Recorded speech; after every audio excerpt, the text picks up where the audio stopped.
क्या लगता है कि वेस्ट बंगाल में इस तरीके के जो हालात हैं उनको लेकर किस तरीके से देखिए, वो दुर्भाग्यपूर्ण है।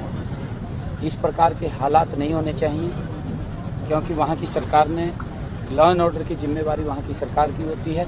लॉ एंड ऑर्डर को चुस्त दुरुस्त करना वो सरकार का दायित्व है।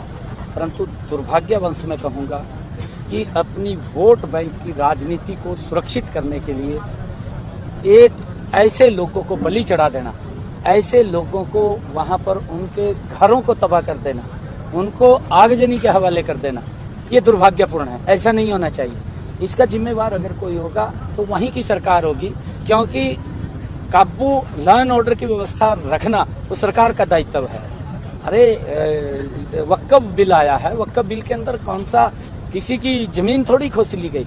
कांग्रेस की गलत सोच, कांग्रेस की गलत नीति, उसका सुधार नरेंद्र मोदी जी ने किया है, जिसका लाभ मुस्लिम समाज को भी मिलेगा। ऐसा नहीं है कि मुस्लिम समाज को उसका लाभ नहीं मिलेगा, मुस्लिम समाज को भी लाभ मिलेगा। परंतु जो वोट बैंक की राजनीति करते थे, जो वोट बैंक उसके अंदर सोचते थे कि हमारा वोट बैंक है, उनको लाभ नहीं मिलेगा। वो उस वोट बैंक के लाभ से बाहर हो जाएंगे। इस कारण से उन लोगों को पीड़ा है, नहीं पीड़ा किसी को नहीं है।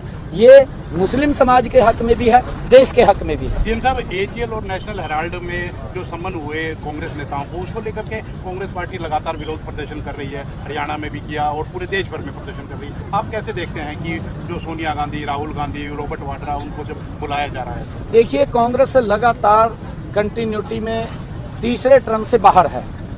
आप देख रहे हैं देश के लोगों ने, क्योंकि कांग्रेस की जो भ्रष्टाचारी नीतियाँ थी, कांग्रेस की जो गरीब व्यक्ति को गरीब करने वाली नीति थी, कांग्रेस की जो लोगों के ऊपर देश के महंगाई थोपने वाली नीति थी, ये कांग्रेस की गलत नीतियों के कारण और उन्होंने जो भ्रष्टाचार किए हैं, नेशनल हेराल्ड के अंदर जो भ्रष्टाचार हुआ है उसकी लंबे समय से जांच चल रही है। और समय समय के ऊपर जब भी वो कुछ उनको जानकारियां लेनी होती है, उनको बुला करके वो पूछते हैं, क्योंकि वो उसके अंदर बड़ा भ्रष्टाचार हुआ है और वो पीढ़ियों का भ्रष्टाचार है कांग्रेस की।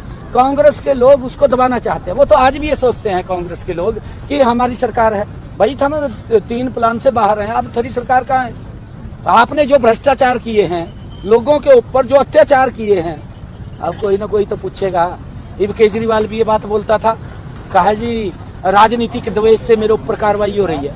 इब कांग्रेस भी यही बात कह रही है। ये राजनीतिक द्वेष से नहीं है, जो आपके कारनामे हैं, आपके जो क्रियाक्रम है, वो उसको ये ईडी देख रही है, उसको बताना चाहिए, प्रदर्शन थोड़ी करना चाहिए।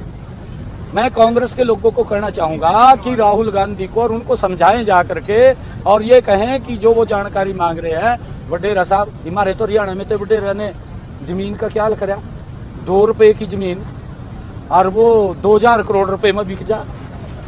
भाई, कहीं ना कहीं तो कोई गड़बड़ है यार, फिर बताना तो पड़ेगा ना।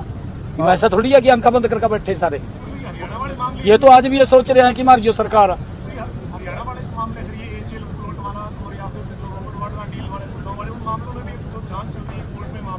नहीं, देखिए, ये कोर्ट का मसला है। कोर्ट अपने तरीके से उसके ऊपर कार्रवाई कर रहा है। कोर्ट का मसला है हमारा।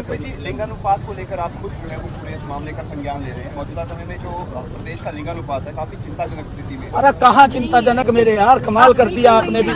किसके कहने से कह रहे हैं आप ये बात? आप 2014 से पहले की स्थिति बताइए, आप उनको पूछे 2014 से पहले क्या स्थिति थी। आज अगर कहीं पर भी कोई दिक्कत आती है, अभी पिछले दिनों यही पंचकुला के अंदर 2 गाँवों को सम्मानित किया है, वो तो आप दिखा नहीं रहे, वो तो आप बता नहीं रहे। कमाल कर रहे हैं आप। किसके कहने से बातें कर रहे हैं? हाँ, फिर किसके कहने से कर रहे हैं? अरे इसके अंदर सुधार हो रहा है, ऐसा नहीं है। 2014 से गति से सुधार कर रहे हैं इसके अंदर। अगर आपके पास कोई ऐसी जानकारी है, सरकार संजीदगी से काम कर रही है, उसके ऊपर तुरंत कार्रवाई करेगी। आप बताइए ना, तुरंत कार्रवाई होगी। या तो सरकार कार्रवाई से भाग रही हो तब तो कहे। हाँ, आजकल नए नए इंस्ट्रूमेंट आते हैं, लोग नई नई तकनीक अपनाते हैं। उस नई तकनीक के अंदर भी हमें नए उसके साथ इनोवेशन के साथ लोगों के अंदर जा करके उसके ऊपर कार्रवाई करते हैं। ठीक है सर, थैंक यू। कोर्ट ने सरकार से जवाब तलब किया है और उसके लिए जो समय भी है उसकी अवधि दी गई है, क्या कुछ कहना चाहिए? क्या लगता है कि सुप्रीम कोर्ट राष्ट्रपति से भी बड़ा हो गया? सुप्रीम कोर्ट राष्ट्रपति से भी बड़ा हो गया, क्योंकि वो राष्ट्रपति से जवाब तलब कर रहे हैं। नहीं देखिए हालांकि उपराष्ट्रपति जगदीप धनखड़ जी ने भी कहा। उस विषय के ऊपर क्योंकि ये ऊपर का मामला है और लोकसभा कोई भी कानून बना सकती है, कानून बनाने का ही संस्थान है वो, और वहाँ कानून बनता है, उस कानून का पालन। अब तक के लिए बस इतना ही, फिर मिलते हैं एक ऐसी ही बड़ी खबर के साथ। तब तक के लिए नमस्कार और देखते रहिए हरियाणा जागृति 24। अगर आपको वीडियो पसंद आई हो तो लाइक करें व शेयर करें। ऐसी लेटेस्ट अपडेट पाने के लिए बेल आइकन प्रेस करना ना भूलें। अगर आप हमें फेसबुक या फिर इंस्टा के माध्यम से देख रहे हैं तो हमारे पेज को फॉलो जरूर करें। धन्यवाद।